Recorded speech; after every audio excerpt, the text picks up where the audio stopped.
Hello friends, welcome back to my YouTube channel English with Pankaj में आप सभी का स्वागत है। आज हम पढ़ने वाले हैं डस्टा विष्णु का एमसीक्यू क्वेश्चन देखेंगे। चलिए हम लोग वीडियो की शुरुआत करते हैं। तो सबसे पहला जो क्वेश्चन लिखा हुआ है वो लिखा हुआ है कि who Shuk down the hemlock tree, यानी हेमलॉक ट्री को कौन हिलाता है। तो कौन हिलाता है?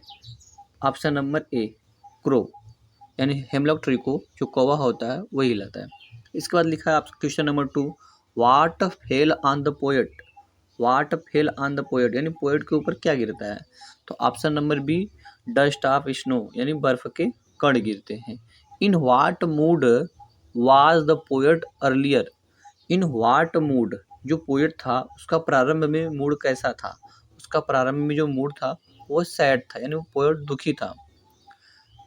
इसका question number 4, what was the effect of the fall of the dust of snow on the poet, यानी व्हाट वाज द इफेक्ट, क्या प्रभाव पड़ता है जब पोएट के ऊपर डस्ट ऑफ स्नो गिरता है।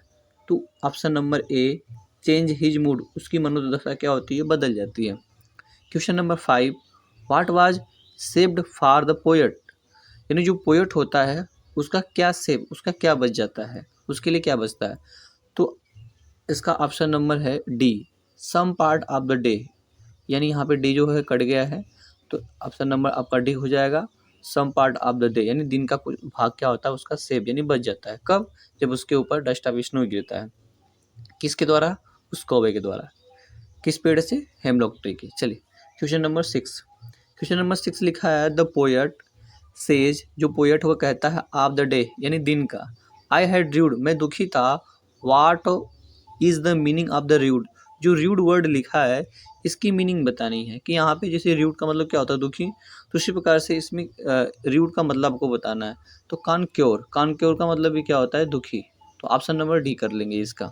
आगे देखिए, what is the rhyme scheme of the poem, तो जो पोयम है इसका आपको राइम बताना है। तो राइम कैसे निकालते हैं, चलिए हम लोग देखते हैं। राइम निकालने के लिए बहुत ही सिंपल तरीका है, हम लोग आपको बताते हैं राइम कैसे निकालते हैं। चलिए बताते हैं। जैसा कि ये पोयम है, आपको पोयम दिखाई दे रहा होगा। तो पोयम का जो लास्ट वाला वर्ड होता है, जैसे कि यहाँ पे लिखा है crow, me, snow, tree, hurt, mood, part और र्यूड। तो ये लास्ट वाला जो वर्ड लिखा हुआ है इसका जो लास्ट का जो आखिरी से जो पहला लेटर है उसको हम लोग लेते हैं। जैसे कि यहाँ पे लिखा हुआ है डब्लू, क्या लिखा हुआ है, डब्लू, तो हम लोग यहाँ पे क्या करते हैं, डब्लू को ए मान लेते हैं। क्या मान लेते हैं, ए। फिर यहाँ पे लिखा हुआ है मी दूसरे लाइन में, तो उसको हम मान लेते हैं बी। क्या मान लेते हैं, बी। फिर यहाँ पे dust of the dust of snow, यानी इसमें भी डब्ल्यू लिखा है तो उसको हम मान लेते हैं ए। फिर यहाँ पे फ्रॉम ए हेमलॉक ट्री, यहाँ पे जो ट्री है उसमें ई है और जो मी है इसमें भी क्या है, ई, तो दोनों सिमिलर वर्ड है, इसीलिए हम इसको मान लेंगे बी। यानी कहने का मतलब है कि जैसे कि यहाँ पे डब्ल्यू लिखा हुआ है, डब्ल्यू यहाँ पे भी है, तो हम पहले लेटर को ए मान लेते हैं और जहाँ जहाँ पे डब्ल्यू होगा उसको हम क्या मान लेंगे, ए। तो हमने ऊपर पहले ए माना, तीसरी लाइन को भी ए माना, दूसरी लाइन को हमने बी माना और चौथी लाइन को हमने क्या माना, बी। तो पहले स्टेंजा का जो राइम होगा वो क्या होगा, ए बी ए बी।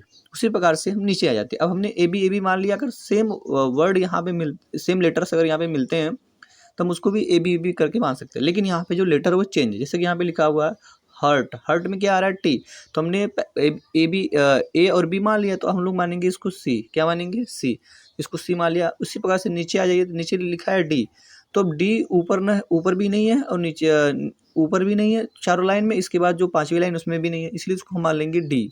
क्या मान लेंगे, डी मान लेंगे, तो सी डी हो जाएगा। इसके बाद पार्ट लिखा, पार्ट में टी लिखा है और जो पांचवी लाइन इसमें भी क्या है, टी है, तो इसके लिए हम क्या, उसको हमने क्या माना था, सी, तो इसको हम क्या मान लेंगे, सी। तो सी डी सी।